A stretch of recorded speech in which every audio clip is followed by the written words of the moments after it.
Good afternoon. My name is Henrik Thiele. I'm the founder and CEO of Qwello, a public AC charging point operator. Now, the thing is here. So what is it that we do? We do charging, as I just said. Now, everybody cites the studies that fits into the message that he wants to convey, and so do I. I've got a study from McKinsey here from last year that clearly shows that public charging is going to become more and more important. Now, you can look at all those studies, and they basically, what they do, whenever they come out with a new study, what they show is that public charging becomes far more important than it used to be the case. And probably the next study that comes out from the Bains or McKinsey's or BCG's will show that again. The other one, but I will get to that, is also important, is that we do AC charging, i.e. slow charging, so we don't do this sort of fuel station charging. And we believe this is actually going to be far more important than the high power charging that everybody talks about most of the time. Now, what is also clear is the EVs are ramping up in Europe. They're not going to go away, and actually they will become far larger. We all know that they're going to be phased out latest by 2035. Some of the countries are actually quicker, like Norway, for instance. And therefore, we need a lot more charging infrastructure than we do have today. In fact, the build-up of the charging infrastructure is way too slow to maintain at the pace that we see today, which basically means that the ratio of electric vehicles to charging, public charging infrastructure is becoming worse. So more e-vehicles need to share public charge points, which is great if you're a CPO because you make more money, but it's probably not good for the ecosystem. Now, what is it that we do? We basically solve two problems. The first one is we do many urban public charge points. Again, I pointed out before, we don't do DC charging. We do normal, i.e. slow charging in urban areas. And we want to do loads of them. And actually, in some of the cities we do. In others, we're still catching up. But basically, almost every single European city of a certain size needs more charging points that they have today, and they will need far more going forward. The second one is that we do a far better user experience. Our idea from day one has been to, and I call it always for the people that are a bit older, my younger colleagues think it's outdated, but I would say we aspire to be the Apple of the charge point. So a combination of hardware and software that leads to far better user experience. Now, how does it look like? And I'm not going to go through all of the points, it makes things too complicated, but let me pick out two, maybe three examples. The first one is, for those of you that have an electric vehicle, they know if you don't have the right roaming card or an affiliation with that particular charge point provider, it's going to become very cumbersome to ad hoc charge, i.e. You don't know them. You need to download apps, you need to put in credit card details, and so on and so forth. So what we do is we have every charge point has an integrated credit card terminal, and it's as simple as you pay in the supermarket, you just put your Apple Pay or Google Pay in front of it, and then it plings after 5 seconds, and that you go. Another point is that you, for instance, in our case, you can reserve the charge point up front, which makes sure that you arrive there and the charge point really is free, as opposed to when you arrive there and then you unfortunately have to see that somebody's false parking in front of the charge point and you can't really use it. Yeah?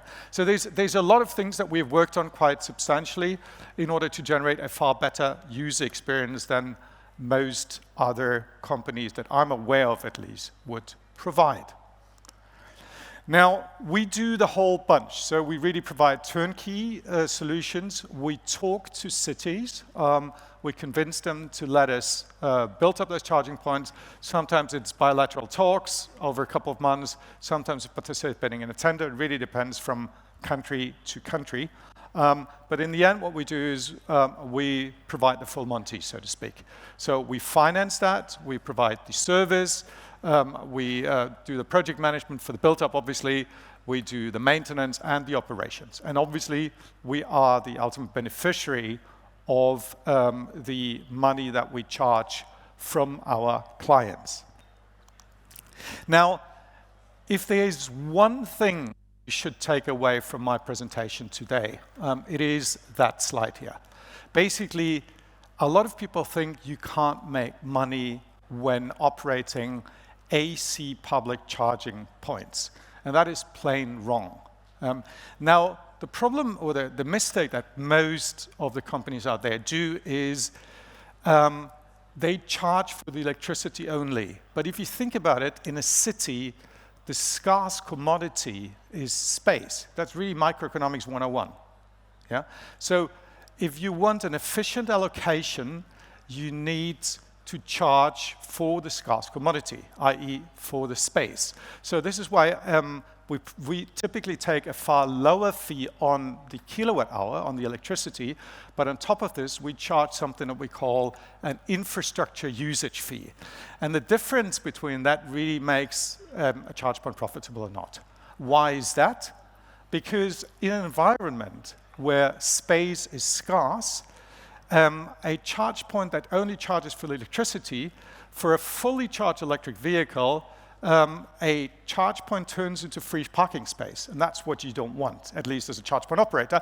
You also don't want it from a city point of view because it's an efficient and inefficient use of charging infrastructure. So by charging per minute on top of the electricity, we provide an incentive for the user to drive away and not linger around for the next 2 days. And if they opt to do so, at least we still make money.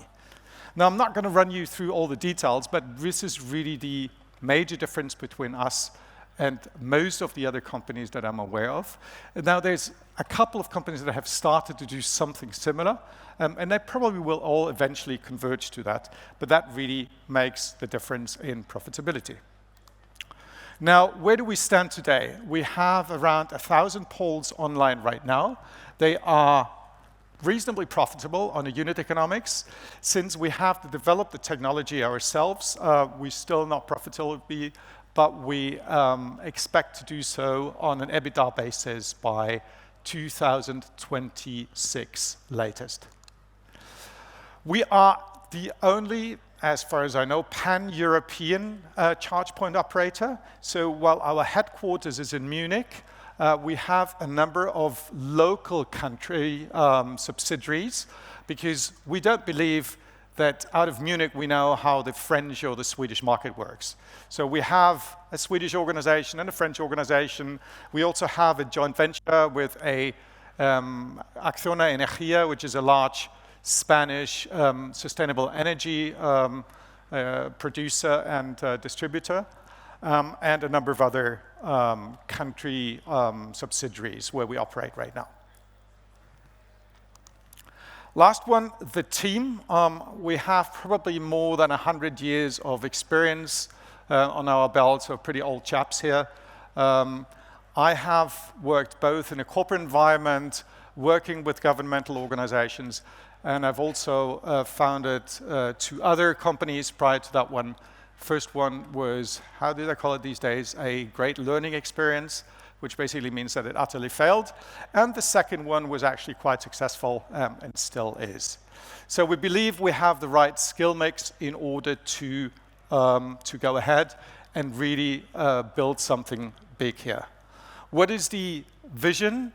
I heard at one of the pitches yesterday, you talked about Shell. I don't really like that much of this comparison, but if you want a snappy comparison, we aim to become the e-Shell of Europe in charging infrastructure. So if you earn an electric, or if you drive an electric vehicle by 2030, you should know Qwello because our poles are everywhere, or hopefully everywhere. Good, so that's what I wanted to say. Thank you very much for your attention.